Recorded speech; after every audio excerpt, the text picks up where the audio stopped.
Welcome to another episode of the Communities of Character podcast. I'm Jennifer Hogan, a former high school administrator, and now I serve as a character coach for schools in Alabama. On today's episode, you'll get to hear from Gerrie Spellmann, the principal at Woodridge Elementary in San Antonio, Texas. She's currently serving in her 29th year in public education, and in this episode, you'll hear her often say that leaders cannot do it alone. Gerrie actively networks with other principals across her state through the Texas Elementary and Principal Association, where she served in numerous regional and state level committees and currently serves on the executive committee as member at large. The collaboration there has led her to co-author a published book called the T-TESS Blackbook, the go-to guide for administrators. Her school has been recognized as a National School of Character, and in this interview, she shares many examples of how character is infused in everything they do at Woodridge Elementary. Can you do a favor for me? If you find this podcast helpful, please leave a review and tag someone who you know will also find value in this podcast. Share it on social media and tag me at Jennifer_Hogan. Prepare yourself for another episode of the Communities of Character podcast with our special guest, Gerrie Spellmann.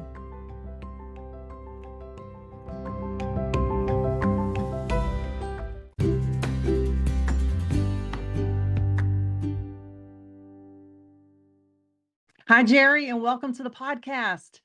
Hi, thank you so much for having me. Absolutely. I am so thrilled to have you on today's episode and for our listeners to get to learn more about Woodridge Elementary and the journey to being named a National School of Character. But we're also going to talk about you and your role as the leader and how that has impacted you as well as your school. And so would you just kick us off and share with our listeners how you got interested in character education? Sure. Being a principal, it's character education has been a part of my role as a leader throughout my principalship. My true interest in character education really came about when I joined the Alamo Heights Independent School District. My prior experiences in a larger district was mainly focused on student achievement on our state assessment. And the work that I was able to do was on a small scale with social emotional learning. Although in Alamo Heights, the focus is truly on the whole child. And so this allowed a space for me as a principal to really hone my craft within the character education realm. And it really started my first year at Woodridge when I attended the character.org National Forum in Washington, D.C. And I was able to take a team to this national forum event. And it really sparked the journey and the pathway for us to be able to invest the time in this important work. And so that's really where it began 6 years ago when I joined the amazing team here in Alamo Heights. Very cool. Well, in 2020, Woodridge Elementary got the exciting news from character.org that you all had been named a National School of Character. So I would love for you to share your school's core values and talk about your creed, Be the We, and what that means for students and staff at Woodridge Elementary. So yeah, our Be the We creed really, we had a team that came together and talked about, what do we want our students, these values for our students to really amplify and believe. And we had a team that came together and we talk about our Be the We creed, which is we all benefit from self-control, strive for personal excellence, are accepting of others, show and receive respect through our kind words and actions, and then value service to our community. Within those core values that our team developed, they branch out and encompass, we call it all roads lead to this final destination of Be the Mhm. We, which incorporates service learning, our character strong toolbox. We have different pieces that community partnerships and morning meetings that really surround our core values, or now we use the acronym of SPARKS, which has just become, we live it, we breathe it within our campus culture. So you mentioned Sparks. Could you share what that acronym stands for? Yeah, so within our creed, I kind of rattled it off just at the beginning, but we were like, how are we going to make it so that our students and our community really know what our core values are? And so SPARKS is the acronym. The S stands for self-control, the P for perseverance, the A for acceptance, R for respect, the K for kindness, and the S for service. And so within that realm, we use it within our daily classroom meetings, focusing on a core value a month. We find it in teachable moments and every day that come up, always taking it back to our sparks. We use it as modeling not only the adults, but students and being positive role models. And then we find ways to serve wherever we are, whether it's in academics, special areas, any of our special programs. Everything, all roads lead back to our Be the We Creed and our sparks. And so it's a part of everything that we do. And one of the last parts that we always remind kids and takes us back to our daily announcements is that this is who we are, even when no one is watching. And so anything that happens around we, which we call we in being Woodridge Elementary, really encompasses our sparks. Well, I'll tell you, I did my research on your school before our conversation today, and just to see how, like you said, it is woven through everything. I mean, I saw that infused in everything that's happening in your school, and it's incredible. And I like how you said that your interest in character education started when you joined the Alamo Heights Independent School District. And I love the mission statement for your district, because it states that you will educate and empower every student to excel academically and as a confident, compassionate citizen with impeccable character. Now, I've read a lot of mission statements, but I do not read too many mission statements that mention character, nor that are as bold as this one. How do you feel about this mission statement, and how does Woodridge Elementary fulfill its purpose as stated in the mission statement? Everything that we do goes back to our mission statement. And I mean, who we are is we are the heart of our community. We are the Mm, heart of our community whose passion is excellence. What do? We educate and empower every student, every single student, to be, academically confident and compassionate citizens. And how we do it is through creating these engaging, personally challenging, and relevant experiences. And this frames each piece of the work that we do within our campus, not only within our campus, but within our district. So, I mean, our character development works completely alongside our mission statement and ties in also to our profile of a learner, which which sets forth the attributes that we want students to have upon graduation. mhm. And that it then develops our different attributes, which are develop healthy sense of self, communicate and collaborate, employ skills for life, seek knowledge and understanding, and think critically and creatively. And with all of that, engage socially and globally. And so at Woodridge, academic and character education, they're not separate pathways. Mm. We have like a character at a glance that ties together our profile, our creed. We have a monthly character traits that we hone in on, and with campus-wide initiatives, and implementing and incorporating service opportunities. And so we have a document that we share with our faculty and our staff to be proactive and integrating character each and every day into their class routines and within their lessons. And our master schedule, we intentionally set aside 20 minutes a day for class meetings that tie back into our Mhm. mission, our creed. Do you see where I'm going with this, and our Mhm. profile? Absolutely. So that it's all connected. And our staff has access to different materials that are related to our monthly character trait. And so everything leads back to our mission Yeah. of our district, and being able to have those engaging and personally challenging and relevant experience so that we can develop confident and compassionate citizens, because Yeah. ultimately that's our goal. We want these our students to be good people when they leave us. Absolutely. And I love how you stated that your academic and your character are not two separate pathways, so that teaching character and being explicit with it is not an add-on. It's not something else that you do to add to a teacher's plate. It is part of what you do. We at Hope Institute like to say that it is the plate. And as I've learned more about Woodridge Elementary, I will have to say that it just really feels like that you guys really do infuse that with everything that you do, including academic excellence. And one of the things that I read about was the service learning projects that your students have led at your school. And I would love for you to describe the service projects that you're most proud of. Yeah, so I take it back to the 11 principles, and Principle 5 focuses on our schools providing students with opportunities for moral action. And service to our community is one of our Be the We core values and has always played an important part in the heart of our school. Our school, and I'm going to call it we in that Woodridge Mm-hmm. Elementary, I feel like we really excel in providing students and community members with opportunities for service. And this guides our students to moral action.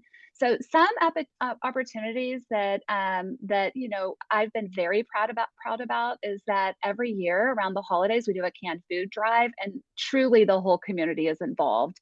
Our students take ownership, they track it, they do it by class. It's a really campus-wide initiative that stretches far beyond the walls of Woodridge. Some other ones we've done are Meals on Wheels, our Strings program. We are afforded in elementary to have our students learn to have strings in fourth and fifth grade. They Wow. take that out into our community in the retirement homes.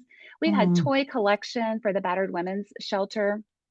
And there's been many more, but we really find ourselves in the midst of a shift from students providing community service to mm, students needing a need and taking action through service learning. And so, one of the pieces before we got to the learning piece was that my staff and my group said, "Hey, we need more information. We need to learn more about service learning." And so we provided a training for our staff during the spring of 2020. And people began to take onus of it. One of the biggest ones that I think that has had a huge impact at our campus is a cross-curricular study on the Holocaust, which traces tolerance versus intolerance throughout history that one of our fifth grade teachers have initiated, that has really spread across our fifth grade and beyond the walls of our school.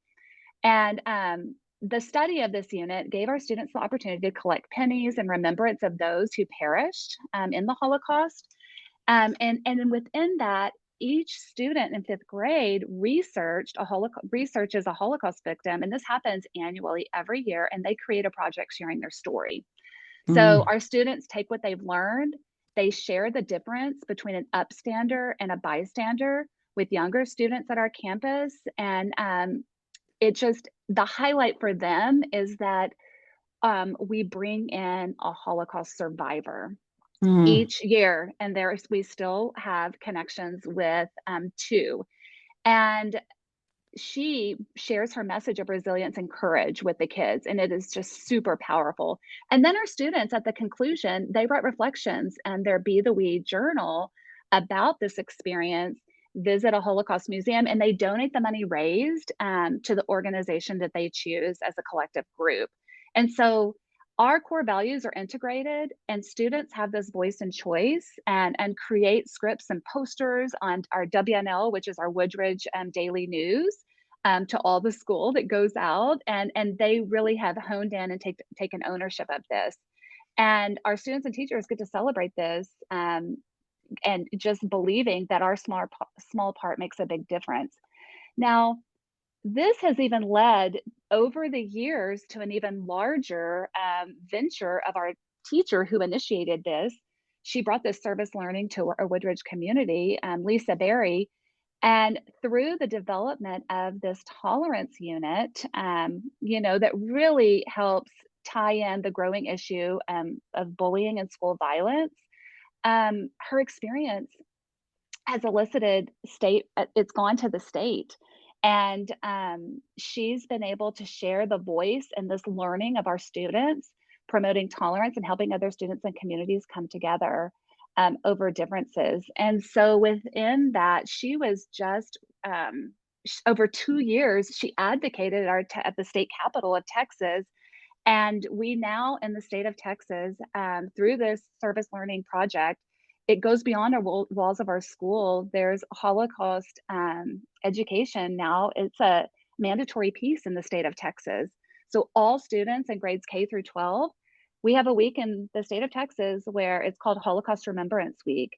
And within that, age appropriate lessons are utilized to facilitate empathy, tolerance, kindness, and that civic mindedness. And Lisa has been recognized at the state level. She was just recognized on Sunday evening for her dedication through our HEB, which is a high honor of an award that she received.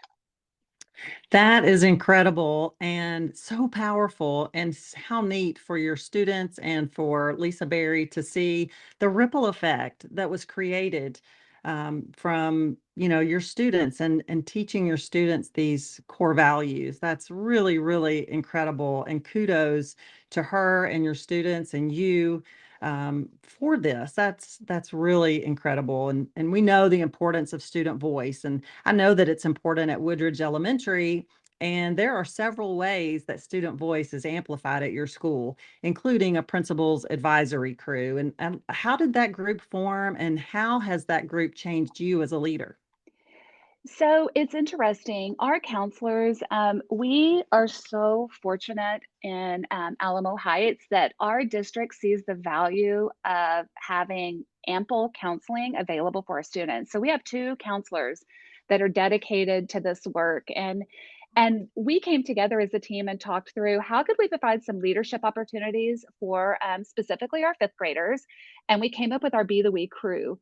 Through that leadership opportunities of the Be the Way crew, we also have my principal advisory crew. Mhm. And so that that group formed through, I had a little application process just to see like who's interested in being a part of this, not only my principal advisory crew, but also our other leadership opportunities.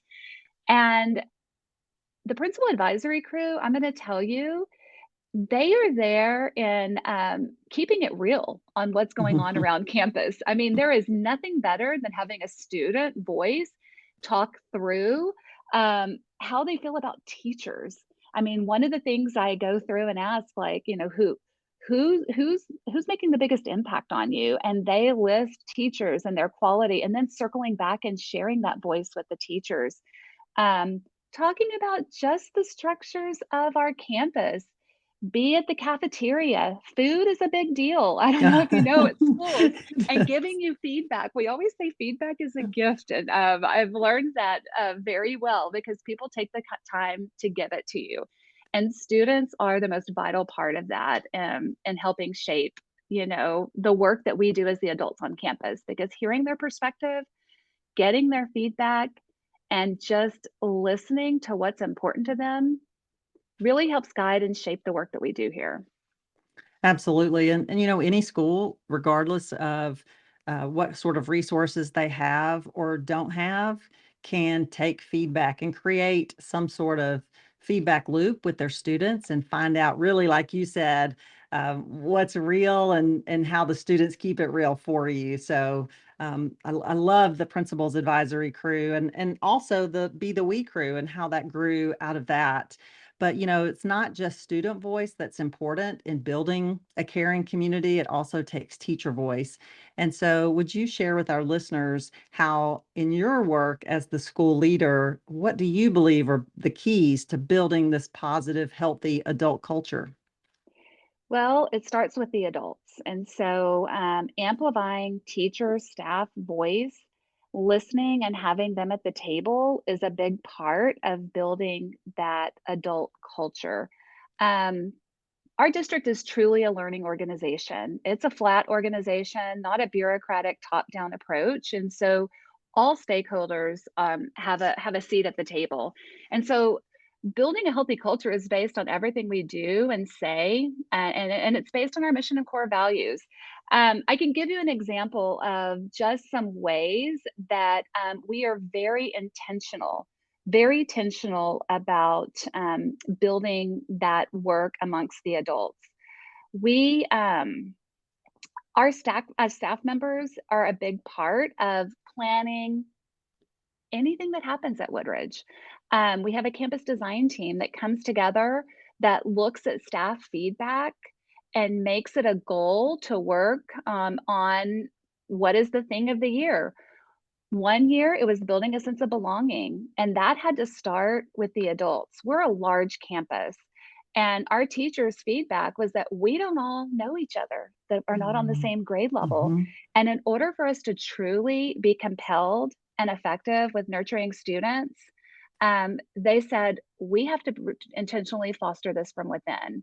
And so our team of teachers of our campus design team, which is based on the Schlettke model, um, our professional development really focused around building, sustaining a community-oriented campus culture that set the tone at the beginning of the year. And so it's very powerful when the teachers are the ones leading. Mm-hmm. And that started, one example is like, we have to have time to be together. So we started our first day back, we loaded the buses and we went out to one of my staff members who has a beautiful home on the lake about 30 minutes from our school.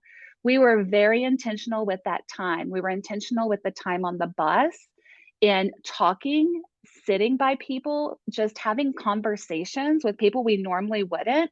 We were intentional at the lake on the way we did activities that were free flowing, but everyone had choice, but just being able to really make those connections. And our, our, our campus design team took ownership of this goal. And so within that, it all starts with our teachers.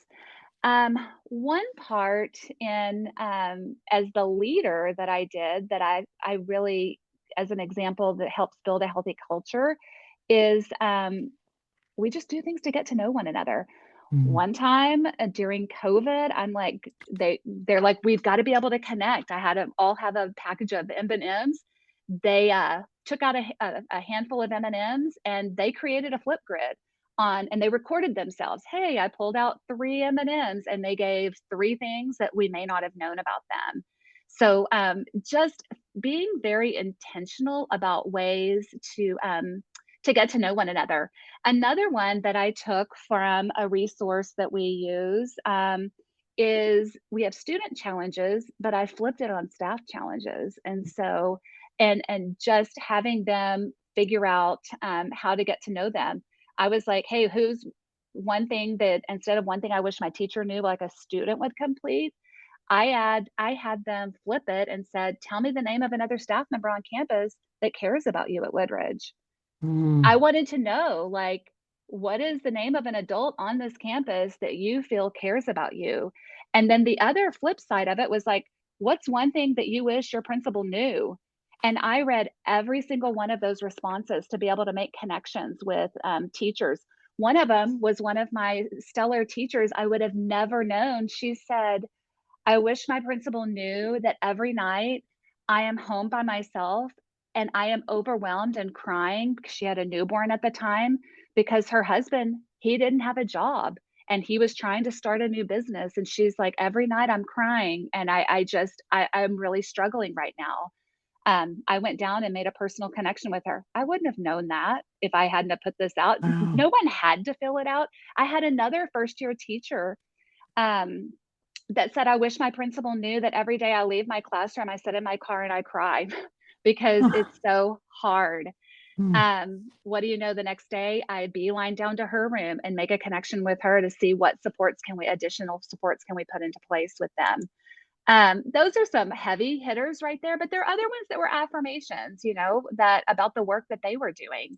We also did like a staff song selection. And so we also had them kind of like what was their theme song. And then we opened up an adult learning where we had to guess what staff member that was. You learn a lot about people when you figure out what their Yeah. theme song is, but just fun ways to make those intentional connections, because once you model that between each other and with the adults, guess what? that's going to trickle down to students. Mm-hmm. And ultimately, that is our goal. What can we do to help build those connections, amplify teacher voice, listen to what they need and what they're asking for, so that in the classroom, they're listening to kids to help build that positive environment for their own students. Well, I love your intentionality, and it also demonstrates your heart and the trust that your teachers had in sharing what they shared with you. Those heavy hitters, took the risk to share that with you because I think they knew that they could trust you. So kudos to you on your leadership and intentionality with that. And thank you for sharing all those practical ideas, because one of the goals for this podcast is to share some practical takeaways and ideas for our listeners. And I just have to ask, knowing what you know now, because you've been in it for a while, what is one piece of advice that you would give to someone who's just starting out and trying to build a culture of character in their school? So I would say you can't do it alone. Like, for one, you cannot do this work alone. And so you've got to look for those individuals that you are surrounded by at your campus that are passionate about this type of work. You've got to look for those individuals because we were very intentional as we started this journey on who we wanted to bring on alongside us. And my counselors here, I can't give them enough credit. Krista and Maria, they really know our teachers and just are able to dig down deep to figure out who are the ones that are most passionate about this work. Because when you're starting this journey, you have to have those that this is their heart and soul. Mm. Then really looking, researching, there are a lot of different organizations around that can help support this work. But figuring out which direction you're wanting to go. We chose through character.org and really going through and researching the 11 principles. Um, what precipitated our really shift, and this was the year prior to me joining Alamo Heights, was that we had a tragic event in our community. Mm. A tragic event that really had us, it just brought us to the core of really reflecting on, we needed to do some things differently. And so character education was no longer, we realized, the sole responsibility of counselors. Because I think back in the day, you think, the counselors were the hub of any sort of the cusp of social emotional learning. But we learned that it's no longer the sole responsibility of counselors, but it's one of all stakeholders. And so this was a shift in thinking. And so the biggest part is like, look for those people, surround yourself with a group that is passionate about this work, because that is going to be the shift in the culture as you go down this pathway of developing, if you're moving toward a school of character. That's great advice. Well, shaping a culture, we know that it's all encompassing, and it's not without challenges. So would you share one or some of the challenges you've faced either personally or as a school in building a culture of character? Yeah. So I came into an established district. We are the heart. We're the heart of our community. Alamo Heights is a landlocked small community in the middle of San Antonio, and so there's a lot of uh, culture that's just been established. And so a huge part of our Woodridge mission not only focuses and our district mission on excelling academically, but becoming, like we talked about, those compassionate people with impeccable character. And so social emotional learning, it had been at the forefront of the work on our campus for many years. One obstacle that really hit me hard was overcoming some entrenched, I would say, traditions and ways of thinking that were embedded within the culture of our school. Um, Other campuses in our district had already been recognized as a national school of character. And really at Woodridge, we were at the turning point of whether we were going to embrace the process and structures, or we were doing some great things, or were we going to continue doing what we had always done? And we could have rested on our laurels because academically, with our state accountability system, we were an A campus. Although I really knew prioritizing social emotional learning was essential and being able to help our students actualize the aspirations of our mission. So, our character committee dove deep and we pushed to redefine our campus values with input from teachers, students, and parents. And so that's where we really emerged with the collaborative discussion of our Be the We Creed, where at Woodridge Elementary, and I read it earlier, we all benefit from self control, strive for excellence through personal perseverance. We're accepting of others. We show and receive respect through our kind words and actions, and we value service to our community. This is who we are even when no one is watching. And so social emotional skills develop over time and through these personal experiences. And so we realized having one common campus wide SEL, social emotional creed, enabled us to vertically align our vocabulary and lessons from first through fifth grade to have this more cohesive learning experience for our students. And so, moving into really through this application process and overcoming, an entrenched culture, it was a challenge as we were moving through this process. But I'm going to tell you what made it all worth it. Through this team and through this process, one memorable moment is when I first heard our students singing our We Spark song, which is our core values. And our talented music teachers put it to Take Me Out to the Ballpark. Oh my God. And that ends our morning announcements, one day a week, that song and our kids singing it. And so our music teachers embraced our new creed and wrote a school anthem, to celebrate and reinforce these Mm-hmm. values. And then we also, we often catch our students, humming, singing it. And that's where it just warms my heart. And so the focus on this social emotional learning really led to one of our proudest moments in the spring of 2020. And we all remember what happened because we went through this process Mm-hmm. before we went into the pandemic lockdown. And everything was shuttered. And the spring of 2020 was when we got the news that we were recognized as a school of character. And so this was a bright spark that we needed during this very dark time. And we were so proud to be able to see the progress that we made working through this. And so I'm not ever going to say that this work is easy. Um, it's hard work and we still haven't arrived. So even though we have so many things that we're proud of and we're talking about right now, I mean, we still haven't arrived. We still have work to do. Mm. Gosh, what a great story of going from good to great. Because, like you said, we can often get entrenched in those traditions, and everything is smooth sailing, and we don't want to rock the boat because things are working. But you guys took that next step and took it to the next level and became a national school of character. And I'm just so thankful for you being here today. I'm so inspired by your work, and I appreciate you sharing your wealth of knowledge as a school leader in creating a caring community for your students and your staff at Woodridge Elementary. And as we wrap up this episode, and I'd like to ask, what are the best ways for the listeners to engage with you? Because I feel like after listening to this, they are possibly going to want to reach out to you and get more information from you. What are the best ways for them to do that? Okay, and I know I should be more visible on social media, but I do have a Twitter account. So it's at Gerrie, at Gerrie.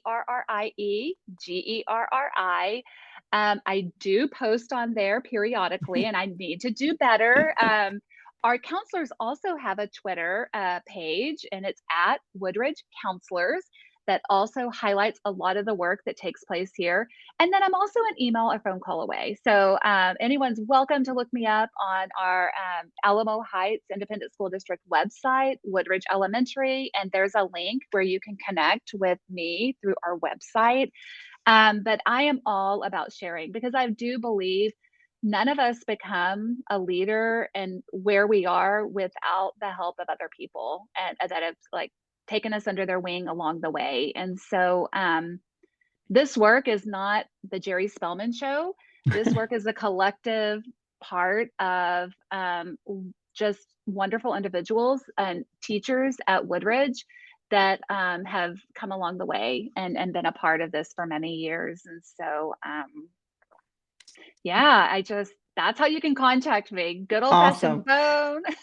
Good deal. Email. Well, I will be sure to put all of the information in our show notes so that our listeners can find it easily. And to all of our listeners, today has been such a great conversation about building a culture of character. And if you're hearing this message, then you've listened to this episode all the way to the end. And for that, I thank you from the bottom of my heart.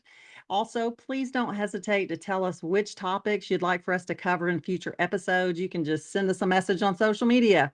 Thanks again, everyone. Take care.